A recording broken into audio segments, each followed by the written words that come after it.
Vidéo quelque peu inhabituelle aujourd'hui, j'ai lu il y a pas longtemps Notre-Dame de Paris, le roman de Victor Hugo à l'origine du Disney Le Bossu de Notre-Dame, et justement j'ai regardé ensuite le Disney et la différence des deux versions m'a amusé, alors je me suis dit que j'en ferais une vidéo. Je vais m'attarder uniquement sur les différences frappantes du point de vue de la personnalité des héros et des événements. Je vous propose de regarder quelques extraits et de les commenter avec la véritable histoire du roman. Si vous n'avez pas vu le Disney ou lu le livre, je vous conseille de faire soit l'un soit l'autre car je ne réexplique pas l'histoire dans la vidéo. Alors voici la scène qui introduit le Disney lorsque Frollo s'apprête à jeter l'enfant recueilli, qui s'avère être Quasimodo, je le rappelle.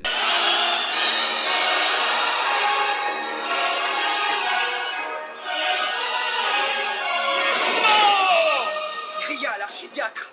Ce n'est qu'une créature démoniaque que je renvoie à l'enfer auquel elle appartient. En vérité, dans le roman, Frollo ne veut pas abandonner Quasimodo. Il décide de son plein gré de l'élever par charité et par pitié. Il le recueille dans un lit sur le parvis de Notre-Dame avec un écriteau sur lequel est marqué « Enfant trouvé ». Frollo est un intellectuel brillant qui, en résonance avec son histoire familiale, est touché par la difformité et l'abandon dont fait l'objet cet enfant. Voici ici une des premières scènes de dialogue entre Quasimodo et Frollo.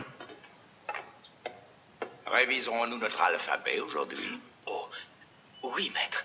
Ça me ferait vraiment plaisir. Bon là je stoppe tout de suite la vidéo. Quasimodo, en plus d'être borgne, boiteux et bossu, dans le livre il est sourd. Il peut communiquer uniquement avec Frollo via une langue des signes bien à eux. Donc en vrai il pourrait pas lui répondre. Voici une des premières scènes dans le Disney entre Quasimodo et Esmeralda lorsque celle-ci demande le droit d'asile dans l'enceinte de Notre-Dame.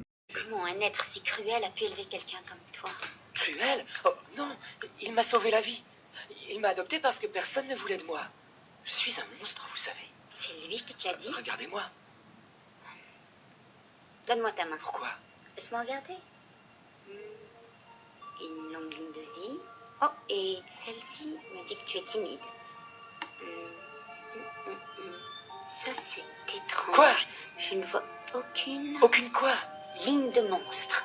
Rien, aucun signe. La vérité c'est qu'Esmeralda, elle en a clairement rien à faire de Quasimodo. Elle le trouve tellement moche qu'elle a du mal à le regarder. Le seul moment où elle est gentille avec lui, quand ils sont enfermés dans l'église, c'est parce qu'elle utilise Quasimodo pour retrouver le capitaine Phébus dont elle est amoureuse. Oui, et au passage, Esmeralda est une femme complètement naïve, pense jusqu'à sa mort que son amour pour Phébus est réciproque, alors que pas du tout. Alors là, c'est Frollo qui chante tout seul. Les flammes de sa chevelure dévorent mon corps d'obscènes flétrissures.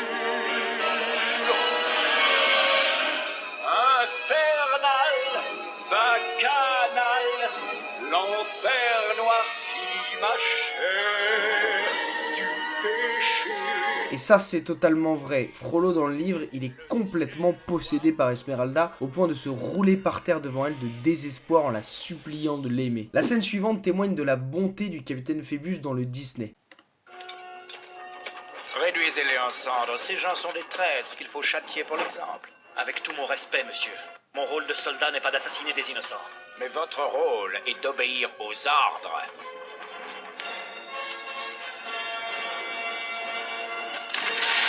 Mais attardons-nous 2 secondes sur sa véritable personnalité dans le roman. Il est peu présent dans l'histoire et c'est un lâche doublé d'un don Juan qui enchaîne les conquêtes féminines, dont Esmeralda. Oui, il n'en a pas grand chose à faire de la gitane, il veut juste l'ajouter à son tableau de chasse. Par exemple, quand Esmeralda est condamnée à mort, il n'essaie même pas de la sauver alors qu'il est le seul à en avoir la capacité. Voici une des scènes de fin dans le Disney dans laquelle Frollo trouve la mort en essayant de tuer Esmeralda. Et il frappera les faibles et les plongera au fond de l'infernal abysse.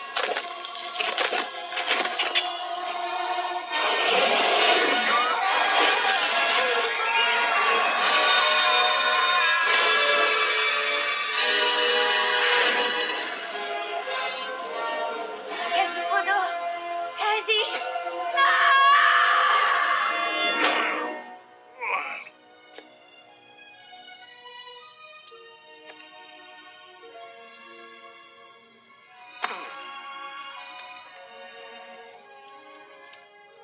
La vérité c'est que Esmeralda, elle est pendue sur le parvis de Notre-Dame après avoir été jugée coupable de sorcellerie. Quasimodo, assistant à la scène, comprend que son maître est l'artisan de la mise à mort de la gitane. Il se rue derrière son maître qui assiste également à la scène et le pousse par-dessus la balustrade. Frollo est donc assassiné par son fidèle serviteur bossu. Et voici la scène finale du Disney où l'on voit un Quasimodo épanoui, enfin accepté et encensé par le peuple. Dans le roman, le dénouement est bien plus sombre puisqu'après l'exécution d'Esmeralda et le meurtre de Frollo, Quasimodo disparaît et personne ne retrouve sa trace. L'auteur, omniscient, précise que notre bossu a retrouvé le cadavre d'Esmeralda dans une des fosses où l'on plaçait les exécutés. Il s'est accroché à son cadavre et s'est laissé mourir de faim à ses côtés. And now